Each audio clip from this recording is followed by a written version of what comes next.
The Kinsey Collection is the largest private holding of African-American art and artifacts.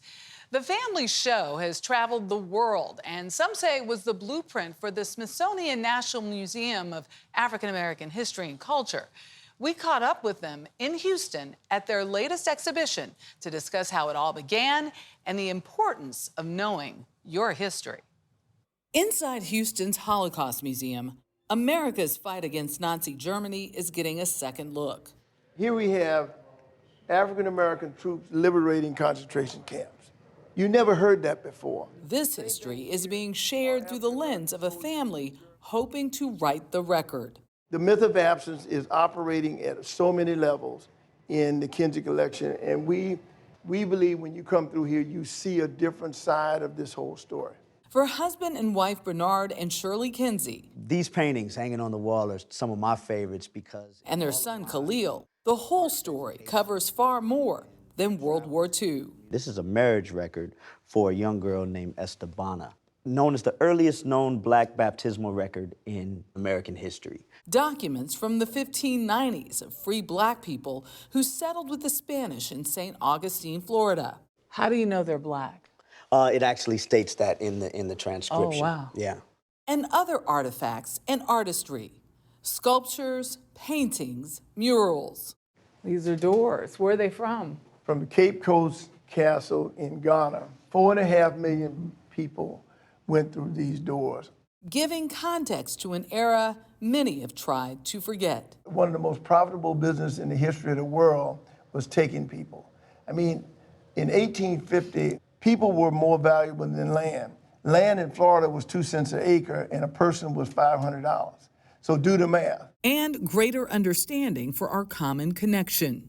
We are in the Holocaust Museum. I think some people might wonder, what is the connect? Mm-hmm. We view American slavery as a Holocaust as well, one that was studied by Adolf Hitler. There is no disconnect if we look at this from a holistic human perspective. And by that, we should and deserve to know more about each other's stories. What is the myth of absence? That black people, number one, were here at every stage and we participated in everything. That we weren't simply toiling in fields, we were resisting at every stage. Resistance during the Civil Rights Movement is how Bernard Kinsey and Shirley Pooler met at Florida A&M University. Well, you see this cute 17-year-old getting out of jail, and it took a lot of courage to go down in Tallahassee in 1963.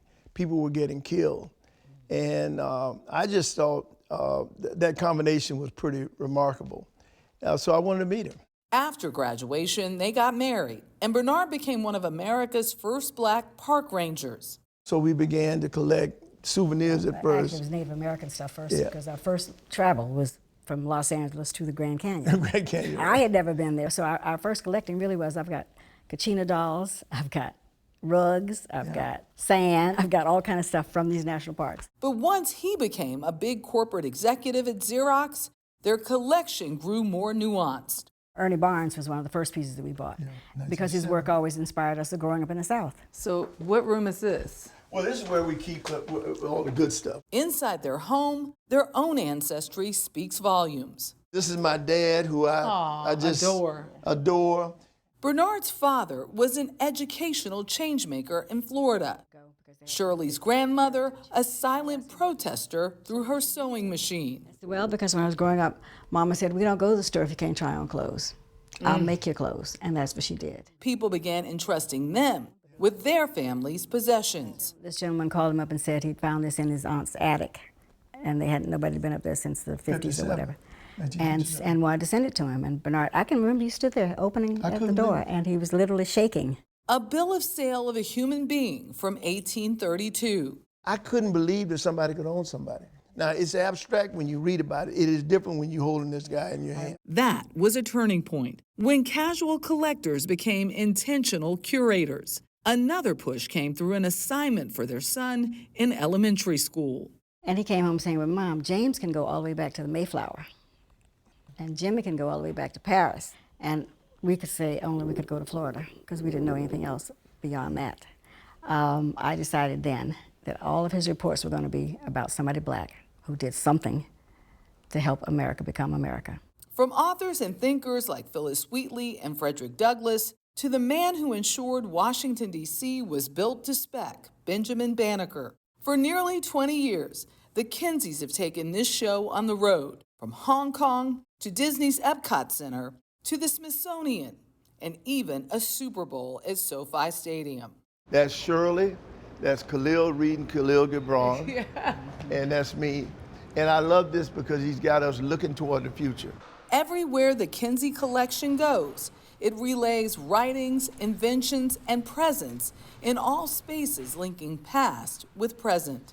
This is Dr. Selma Burke. She actually crafted the relief, sat with President Franklin Delano Roosevelt, and the dime that we all still use today was created by this woman. Really? And nobody knows about it. The Kinseys are effectively changing that and encourage others to follow their path. This is a Pullman porter on the American Railroad system. My great-grandfather was a Pullman porter. Wow. That's the thing. That's the thing. This history is in all of our homes, in all of our lives. And what we're trying to do is illuminate this in so many ways, but also encourage others to do the same. Because it really is the fabric of our lives.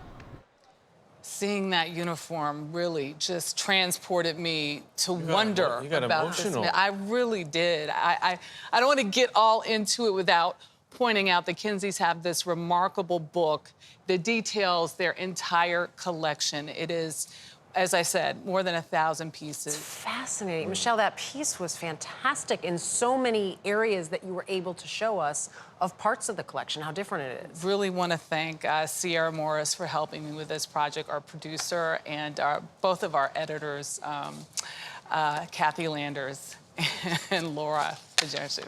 Yeah, it was wonderful.